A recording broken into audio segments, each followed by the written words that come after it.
even Gator Bowl. Gator Bowl against an the highest ranked SEC team that doesn't get in.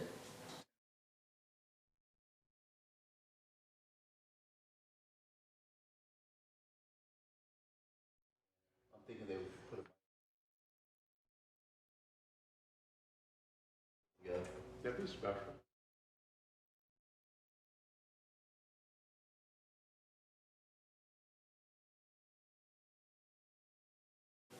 I mean, not when you got two other ones in the state, right? You got Yeah.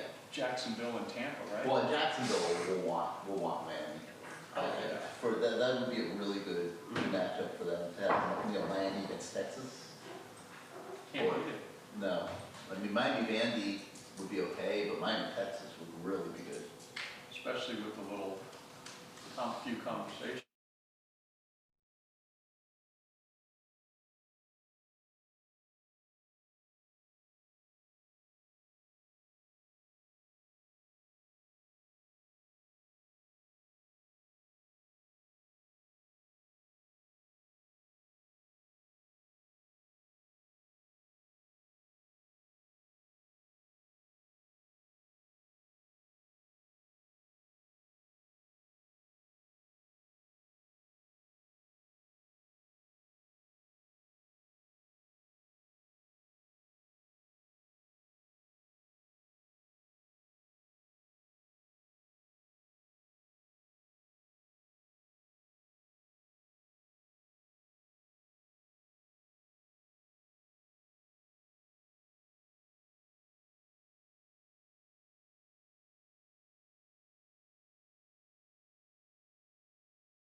Yes. Apologize for the delay, but it was for a good reason, and I appreciate you being here, so thank you. But certainly an awesome day, always a fun day for us, always when it relates to the future. National Sign Day has always been something that is celebrated around here and has been the beginning of the journey for a lot of future hurricane greats. But to make that happen, a lot of people have to be brought to the forefront in terms of being thanked. One of them, the chair of our board, who's right here right now, Mr. Manny Cadre, certainly our administration, our president, athletic director, but then all the people behind the scenes, recruiting department, Dennis Smith, who serves so many roles for us as a general manager and a bunch of other stuff, our assistant coaches, our players, who they actually pour an extraordinary amount of time into recruiting the future, and that's always a great sign. But the people in development, strength and conditioning, sports science, nutrition, everyone on campus, the custodial staff who stays in here just all kinds of hours to help us keep this place looking like a five-star hotel, to make sure that people are always welcome and feel like they're in a first-class place. But compliance, creative, the list goes on and on. But I know you're here to talk about the guys that we signed and whatnot, so we'll get right to it.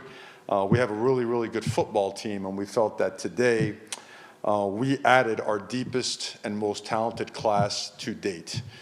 And by that I mean a class that's full of size, speed, length, power, explosiveness, guys that have an extremely high work ethic, levels of toughness, resilience, high character guys that want to be Miami Hurricanes and that have a really good understanding of what it takes to be a Miami Hurricane football player and a student athlete. So 30 total commitments, 14 on offense and 16 on defense, very well balanced. Some of the best players in the state of Florida, 14 players from the state of Florida to be exact, and 16 players from out of state. We have players signed from Missouri, Ohio, California, Illinois, number one player in Missouri, the number one player in Illinois. I think I mentioned North Carolina, Kansas, Alabama, Delaware, New Jersey, Georgia, and Kentucky. A running back, a quarterback, 6 offensive linemen, 2 tight ends, 4 wide receivers, 7 defensive linemen, 3 linebackers, and 6 DBs. Okay, so, and you know, recruiting never ever ends, so it will continue, always does. Very different with the rosters being, or having a 105-man limit now. And certainly when the portal does open up, we'll address those questions as it relates to that during that period of time. Right now, it's all about the high school class coming into the University of Miami. So with that being said, questions, please. Mario, you said you were a little late for a good reason. Can you tell us what that is? Is it official already? Oh, Carson Bush? Yeah, absolutely. Are you sure it's official? Because then there's a violation. I go to, like, you know, are you positive? Yes. All right, let me make sure I have everybody. Go right ahead. We are?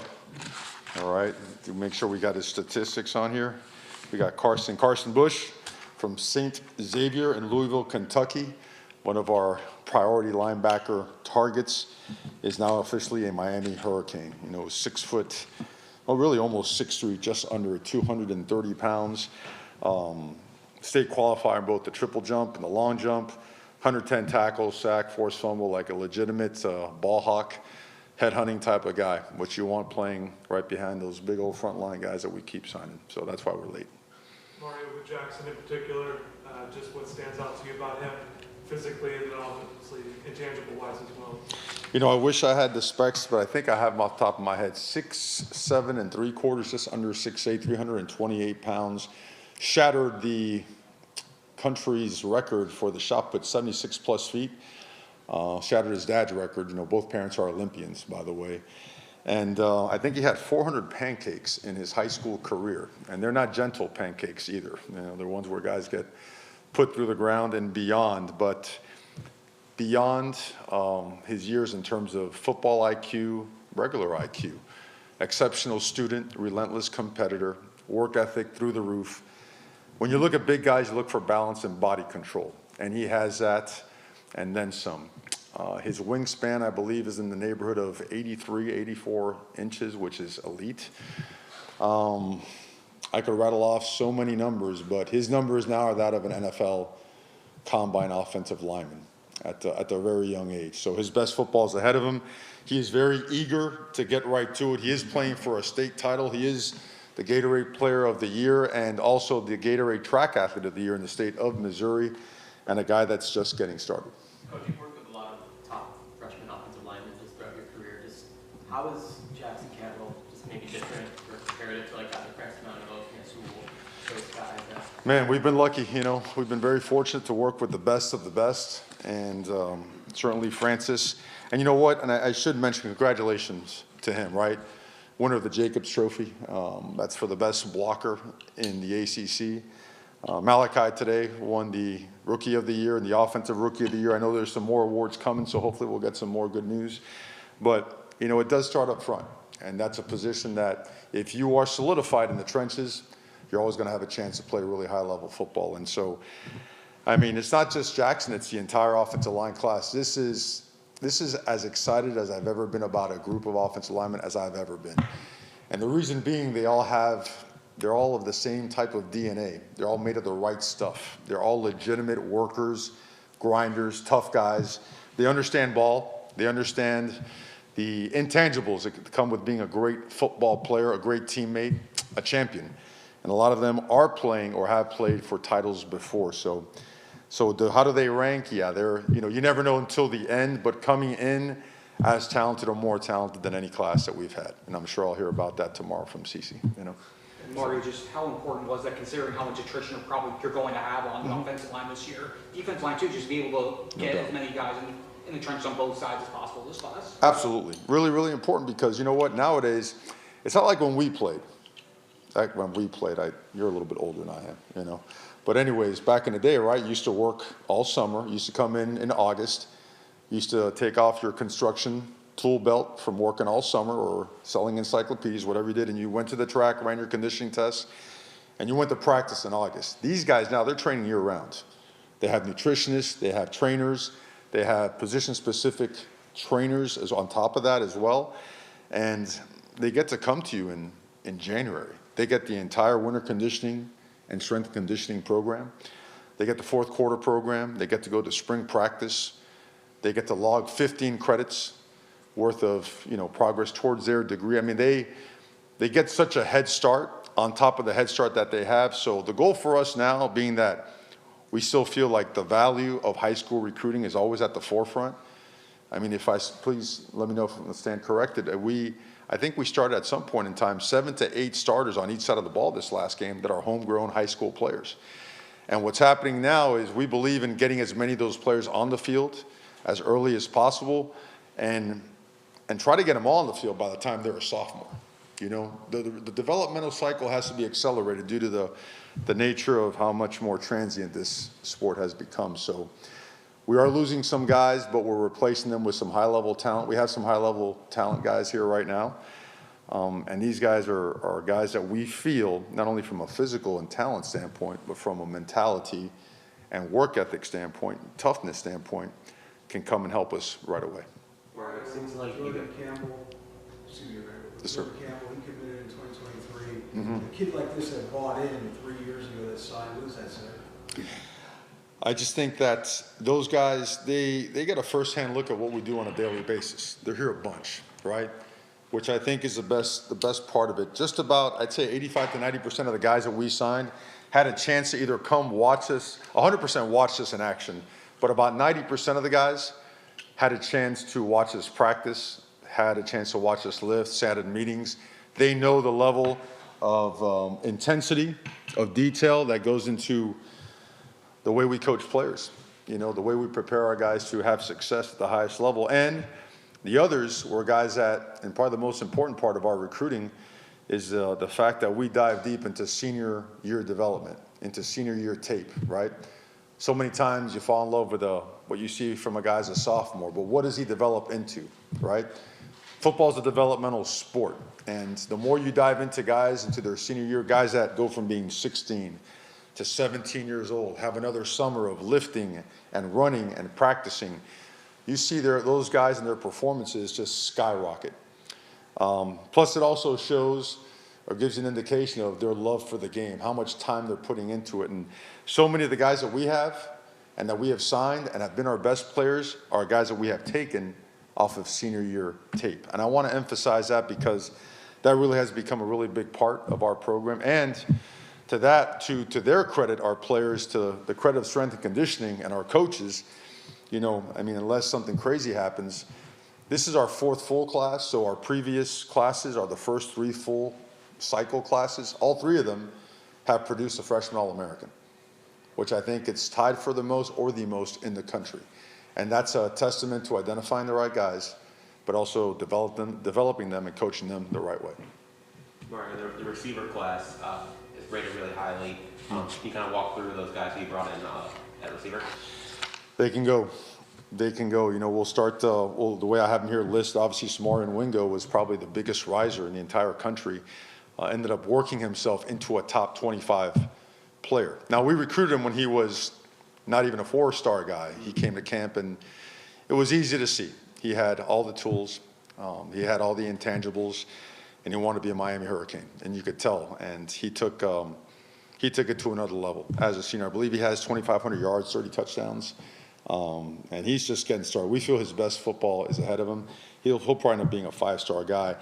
Milan Parrish is the guy, you know, from Ohio that we saw early and we were able to get our eyes on more throughout the course of the year. Exactly what you want as an outside receiver, just like Samari. And he's fast, he's explosive, makes a contested catch.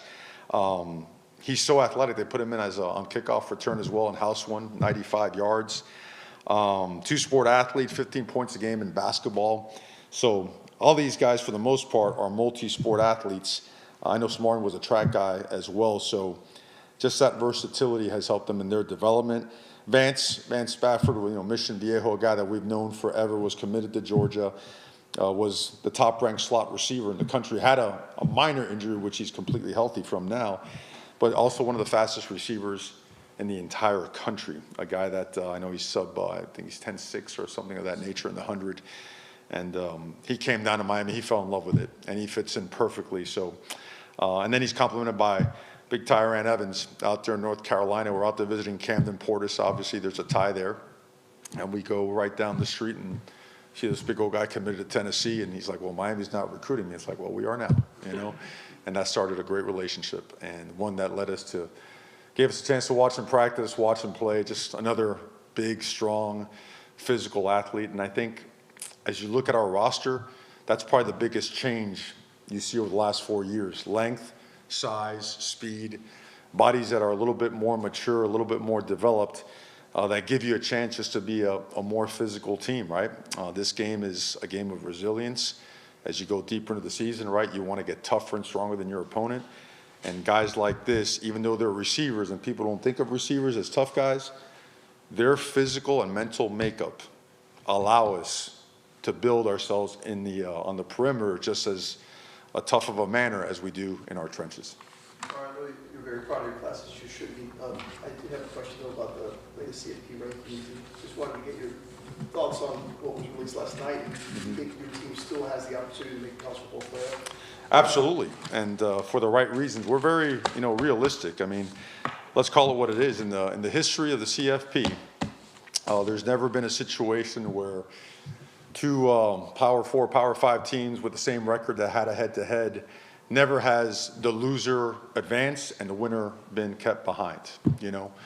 And when you look at the reality of the most important thing in all of sports and anything competitive in the world, head-to-head that determines a winner and a loser, Miami did a great job with game control in settling that on the field and in a fashion where, I mean, I could rattle off so many statistics. I know it's not for a setting like this, but when you look at what we did that game, holding a Heisman candidate to 30 yards, having such a dominant performance up front that relegated a very powerful and a very talented offensive line to their worst grades that they've ever had.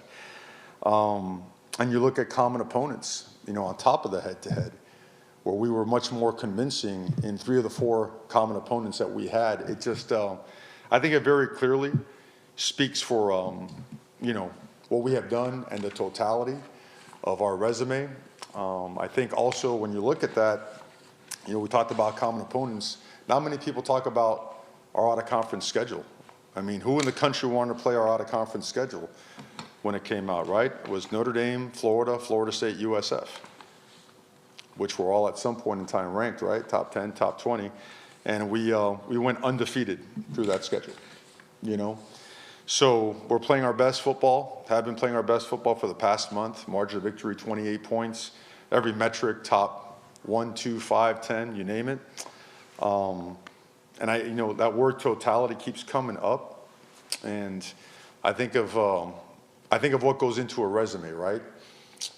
And we've won 10 games, just like, you know, we're being compared to, obviously, to Notre Dame in a lot of different forms and fashions, but the totality of our resume got just as strong or stronger than anybody else. And after their first 2 losses, right, their resume got stronger, but when you break it down, those 10 games, 2 were against group of 5 opponents.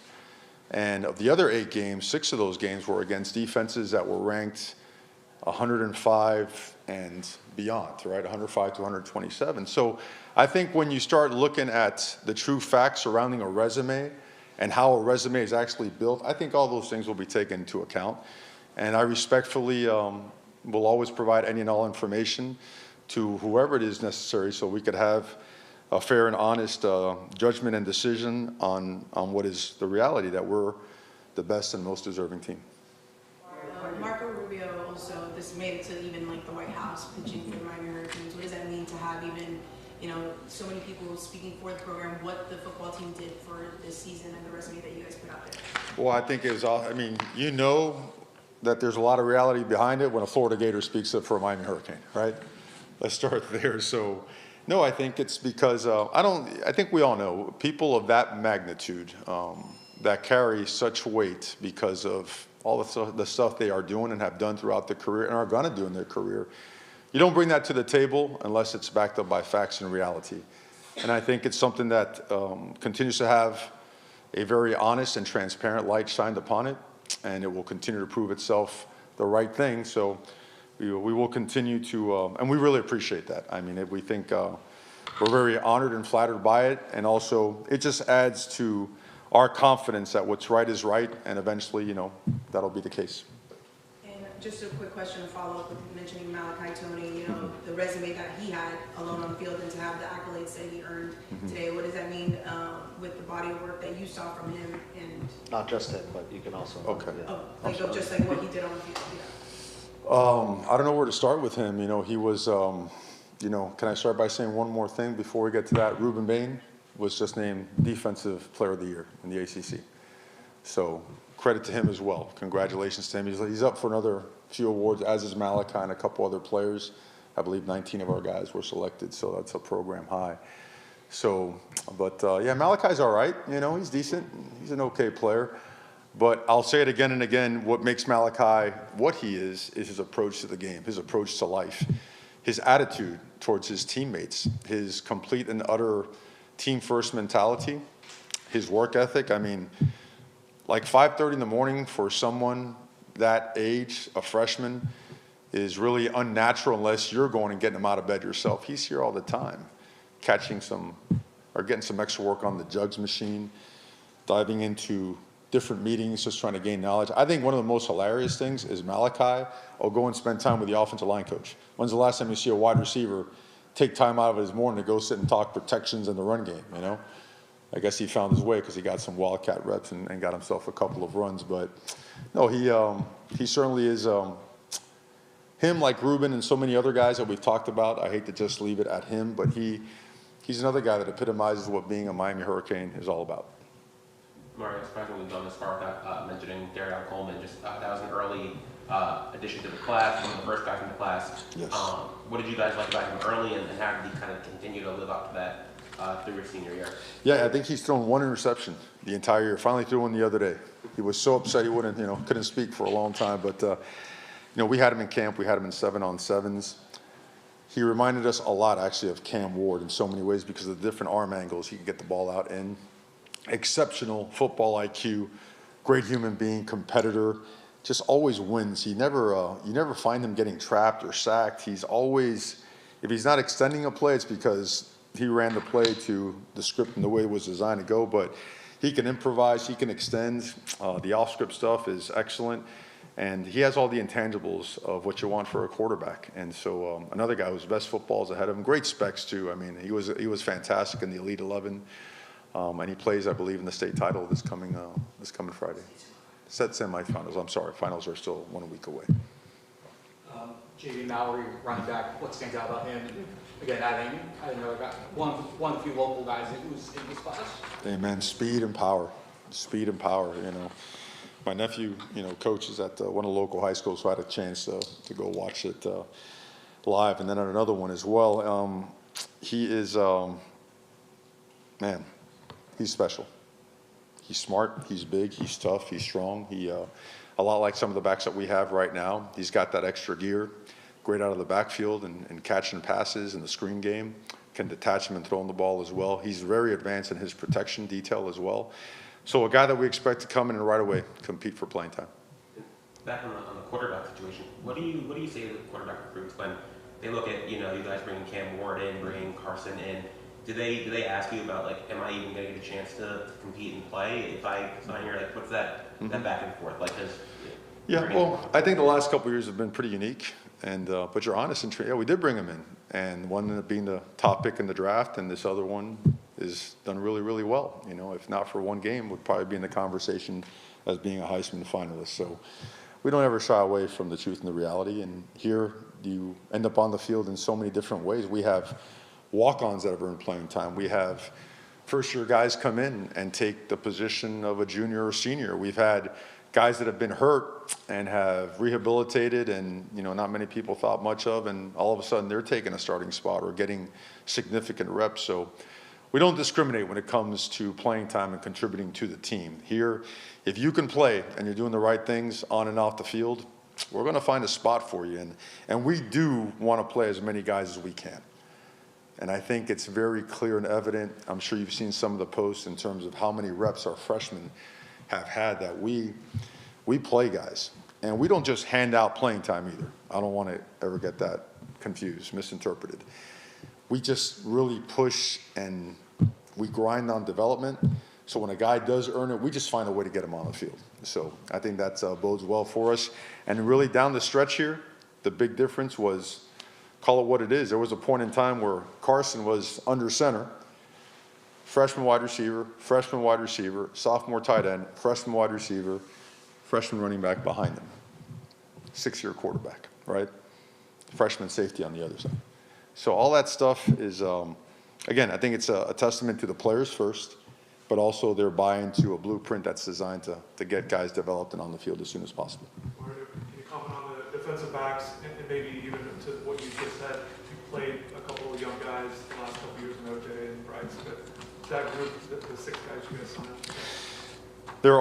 We expect all these guys to come in and compete, you know, and, you know, you start at safety, Cortez Redding, you know, from Jonesboro in Atlanta, 2-sport athlete, basketball player. In fact, you know, I'm sure his basketball coach would love for him to play, but we need him down here. All-region player, defensive player of the year, smart, tough, physical, ball hawk.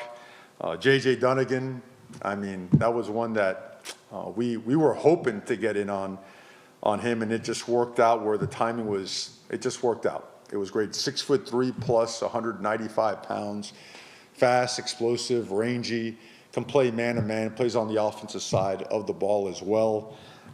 Selected to the Under Armour All-American game, first state title, okay, in the school's history, 2-sport athlete. I think what you're going to see, most of our guys are 2- and 3-sport athletes and team captains and playing for state titles. Camden Portis, you know, and we don't take it for granted that he's a legacy. You know, that's the last, I mean, I was a brother of a guy that was playing here, and I never want to be taken, I hated that. Hey, you're so-and-so's brother, whatever. No, we recruit guys independently of whatever their legacy might or might not be, and Camden Portis had one of the best seasons of anybody we saw on senior tape. And he could do it all. He could play nickel, he could play corner, he could jump back there at safety. His body's continuing to grow, he's developing. One of the fastest risers in the class, 2-sport athlete as well. Jalen Waters, one of the best in the entire country. Had an injury late, but recovering well. 2-sport athlete also, track and field guy. Always leading the past 2 years to the finals and the playoffs. One of the best players in the country. John Tavius Wyman was committed to Georgia, ended up flipping to Miami. Another Georgia Region Player of the Year, track and field guy also, explosive, fast, ball skills, great man-to-man guy. Brody Jennings, right, named a Super 11 by the Florida Times Union, 4-star cornerback, Mandarin in the playoffs. Big reason why was because of him. Just an unbelievable human being, unbelievable player, and a guy we expect to come in and make an impact right away. So who am I missing? I know I'm missing one. James, Cam, I think I got 6 of them right there. Is that correct? Yeah, I think I got them. You know, you got it, brother. Fourth straight cycle that you guys have done the top ranked class in the ACC. Just what does that mean to you? It means we're getting to where Miami needs to be. You know, you always want to land somewhere in the top 10. For us, it's, I think if you go by the ratings by player, it's a top 6 class. As good as 6 or between 6 and 9 or 8, whatever it may be. But that's not what's important to us. On our board, you want to always land within a range of guys you feel could help you win a conference championship and a national championship. And everybody we signed was above that line. We're not going to sign a guy to provide just depth. There's no value in that. The day and age of the transfer portal, if a guy's sitting behind somebody for too long and not contributing, you're not going to keep him. And with the way NIL works, all you're doing is burning cash. So we always want to mitigate those expenses by taking guys and bringing in guys that understand they have to work and earn a position, but also guys that have the ability and mentality to be able to get on the field. This is a 30-person class. It's a big class. How did you guys navigate just with the new roster construction and building it out and still putting together a really deep and solid class? Just how different was this cycle for you and your personnel department coaching staff? You talk about now versus back then? Well, just like, this is the biggest class you guys have signed and all across the country. Yeah, it's probably not Everyone's done. these huge classes. No doubt, no doubt. You never saw, like, you've seen some numbers last year. I think you saw one class had 60-plus members, if I'm not mistaken, including portal guys. And then the smallest class you saw was probably total, high school and portal was probably 30. So somebody said it best earlier. I've copied the line a couple times. It's, you may be coaching a one-year team every single year, you know, or at least half of one, right?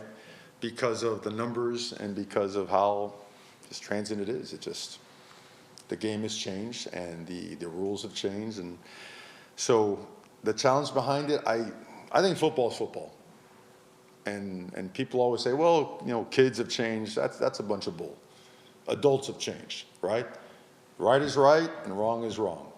Doing things with integrity, having coaching at the forefront of what you want to call, we call it a vocation, right? For us, this is like life. Our families are married to the University of Miami because of the amount of time that has to be invested to give your student athletes the best chance at being successful, and everyone understanding that we're part of a giant team. Everyone depends on each other. There's no room for independent contractors. So that being said, when you get that large of a group of guys, when you're recruiting, you hope that 80 to 90%, you're already getting those guys in a form kind of galvanizing throughout the process by connecting them from the time you recruit them to the time they show up. While they're doing that and all their visits, you connect them with your players as well. Because your players have to, there's got to be a connection there, right? And our players are great with that. And our players always let us know exactly, hey, coach, we really want this guy to join the class. And every now and then they'll tell you, I don't know about that guy, coach, you know? And that's great because they know the standards here. They know what the expectation is, and they want to win. They want people in the seats beside them that fit that description, right? That fit that mold. So, but those first 3 and 4 weeks are critical, right? Because guys are away from home, right? This is a national brand. We recruit, you know, nationally, and people come from all over the place. I mean, every size, shape, color, ethnicity is represented in our locker room and upstairs in the offices. And I think that's awesome. That's what the real world is. That's what the city of Miami is. It's what the NFL locker room looks like, right? And those first 3 to 4 weeks, you have to do a lot of activities at your own home, the homes of the actual position coaches, team activities, whether it be, you know, an obstacle course and an opportunity to go and eat on the beach or bowling, or the simplicity of just having an activity on campus and down the street at a movie theater. You just want guys around each other, investing time in each other so they can get to really know each other.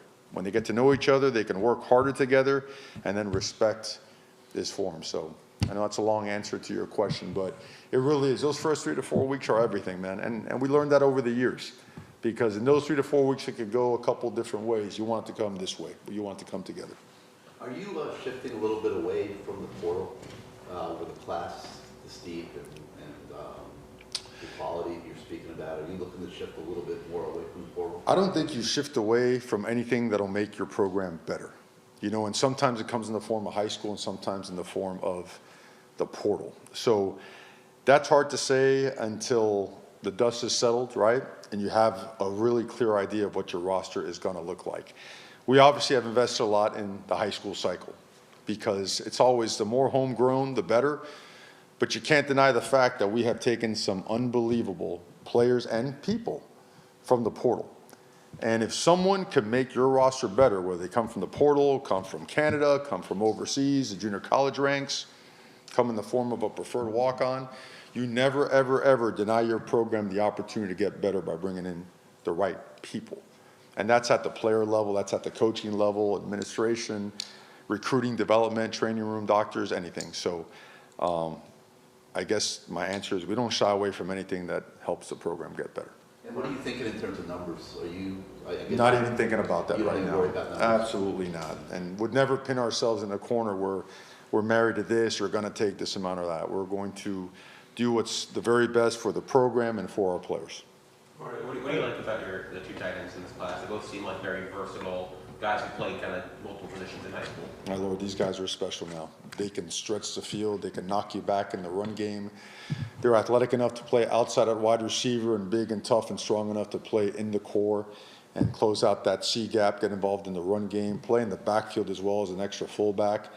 And they can stretch the field now. I mean, they really can. They've both played every position imaginable. You know, they've touched the ball as quarterbacks, as running backs, as wide receivers, and as tight ends.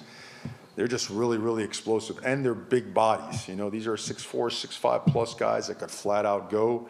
And they love physicality. These are twitchy, explosive guys that they love contact. They're fearless. And they are really, really high-level tight ends. I couldn't be more excited about the tight end group. Mario, could you, speaking of defensive line, and I know you spoke about Jordan, but the other linebacker as well, I think that would be the rest of the guys. Yes, obviously starting with Jordan Campbell, who has multi-position value because not only is he a great linebacker, you're talking about a super explosive guy now. I mean, collisions, when he hits something, it goes the other way and goes that way fast. He'll play in the Under Armour All-American game, but watch him at the line of scrimmage as an edge rusher as well in certain situations. He does a phenomenal job, 2-sport athlete. Can't say enough great things about him. The Anthony Lafayette, he's playing defensive end, so let me go to the linebackers. I know that J.J. Edwards was a guy that really caught our eye in the springtime, and we felt that he had all the tangibles and intangibles that fit exactly what, just like Jordan and just like Karsten, all the intangibles and tangibles that Coach Heatherman was looking for. Very important for Coach Heatherman and his system to be all the way involved in the body types, the type of, or I would say the not only the body types, but the skill sets of the guys to fit his defense. And he walked into a pretty good situation. We recruited some guys to help fit it, and we feel like we've enhanced that. JJ, another 2-sport athlete that led his team to the state semifinals, explosive, big-time tackler, great in the open field, great space player, does really well in the passing game as well, could run the alley and strike people, knock them back. And then Carson was one that, man, a state qualifier in both the triple and the long jump, 2-way player. Love that because, guys, when you see him on the other side of the ball and just see him play football naturally, you get to really assess their physical and athletic ability. You're looking at 3 guys that could, we call them big speed guys. They could run, they could strike, get guys on the ground. You're looking at guys that could close on ball carriers, right? Shrink that space, close on the passer itself that can be very effective on 1st and 2nd down, but you don't have to take them out of the game on 3rd down. And as offenses continue to evolve and the different teams that you play, like we did this year, right? Early in the season, rock'em sock'em robots, right? Big offensive lines, 12, 21, 22 personnel, line up, right?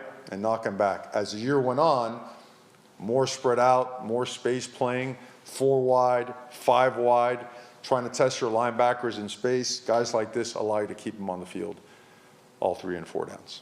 Defensive line. Defensive line, that's a big group. Yep. You sure you want all of them? My lord, okay. I gotta get to the pages here. There's a lot of guys, and they are really, really good. This is a group where, I guess the best way to explain it, going into the season, from a recruiting standpoint and from a roster standpoint, we knew we had to sign a significant amount of guys, okay? And guys that we felt had enough twitch, size, explosiveness to get on the field earlier than later, okay? I'll start with Anthony Lafayette, one of our 2 edge players that we took.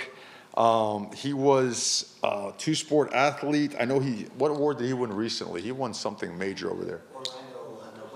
Orlando Player of the Year, okay? He 17.5 sacks, natural pass rusher, really impressed Jason Taylor. Jason went over there, I believe he had a practice or a lift session at 5 a.m. Then he had like a track practice in the afternoon, but he got there really, really early knowing that Jason was gonna show up.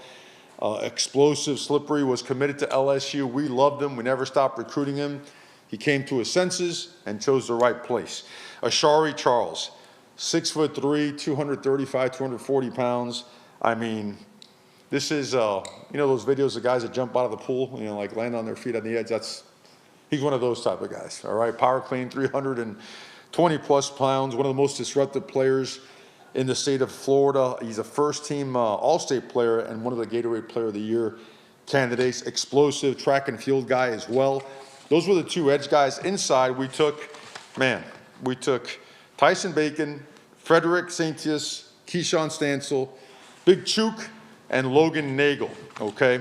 And a little bit about all of them. Tyson, he did have an injury this year. Birmingham, Alabama, over at Hoover. I mean, 6'4", 275 pounds, caught our eye right away. We offered him the moment we saw his film. Actually, all these guys really the same. Had a great senior year until he did get hurt. Just really violent, explosive. Could play the 3 technique, could play the 5. A lot of versatility. Big Fred, 6'4", 290 pounds. Okay, over in St. John Newman Catholic in Naples. Wrestling, track and field, football. His best football is ahead of him. His coach was an NFL player, huge upside, originally from Haiti, moved to the States 3 years ago. He speaks 4 languages. He'll fit right in. I could finally have some Spanish conversations. Really grateful for him. But a long, strong, fast, explosive dude. He can flat out go. Keyshawn Stansel, one of the best defensive tackles in the entire country. Just throwing his film. I mean, he is as disruptive, as explosive, and as powerful as any defensive tackle we've recruited here and anyone in the country this year. Big, nasty, powerful, a top 75 player, was committed to Clemson before he chose Miami. Just really hard to find. And like these other couple guys we mentioned, they are 3-down players. These aren't like 1st and 2nd down, relegated to just playing the run and having to come off on 3rd down or rush the passer. They can do it all. They can do it all. Same thing with Logan Nagel and Big Chook. Logan, 6'4", 260 pounds, from New Jersey, DePaul Catholic. Big, strong, violent, 2-time state champion, back-to-back. One of the best players in the state of New Jersey. Miami's always been really good when the Greg Marks and the Danny Stubbs of the world have come this way and made their way here from the state of New Jersey. He came down, watched us play, was committed to Pittsburgh, ends up coming down again, and decided to be a Miami Hurricane, and we're really glad he did because he is going to be an absolute stud. Big Chook was committed to Penn State. They had a change there. He was the best player in the state of Delaware. I believe we signed the best players in how many states? We signed the best player in the state of Missouri, Illinois, and Delaware. So Big Chook is one of those. 6'2", 260 pounds. He has a wingspan of a 6'6" guy. Really long arms, large wingspan, big hands, big features, explosive, unbelievable personality like the rest of these guys. 39 tackles for loss in his final 2 seasons, just like Twitch. And I think what you see in Coach Heatherman's defense, and I hope you guys enjoyed what you've seen so far this season from him, a top 10 defense, top 5 defense, perfectly suited for the playoffs, you know. And guys like this are perfect fits, and guys that you can train and, from a strength conditioning standpoint, prepare to get on the field early. So they fit, you know, they fit. I couldn't, man, to be able to sign 30 high school players of this caliber, and you never know, you might find some more. We're always searching, you never stop. 105 gives you a little bit of a different, more limited on one side, but more scholarships on the other side. We'll get into that some other time, but I hope that gives you a pretty good idea of the guys that we signed. I hope I answered your questions as it relates to the CFP. I know it's going to be ongoing, but needless to say, we feel very strongly about what we've done, especially as it relates to the opponents that they're comparing us to.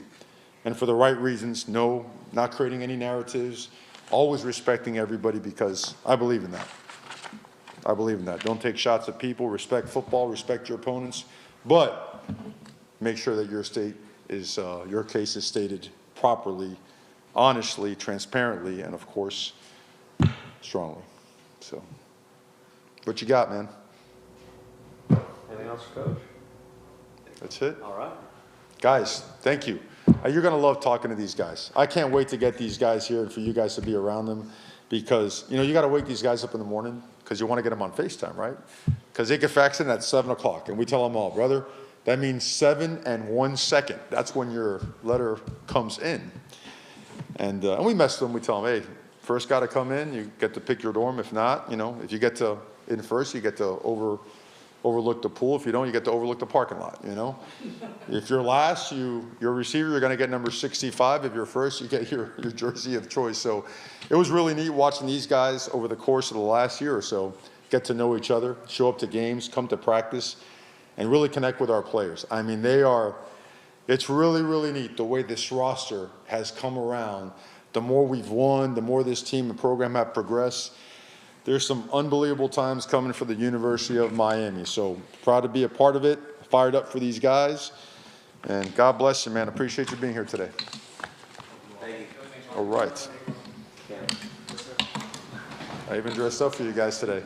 All right. What's that? This is one of them, you know. You can never stop this day. This day is, you know, there's a reason why. Well, this is a jacket they gave me my first day here, and I never used it, so I wanted to use it today. But you can't,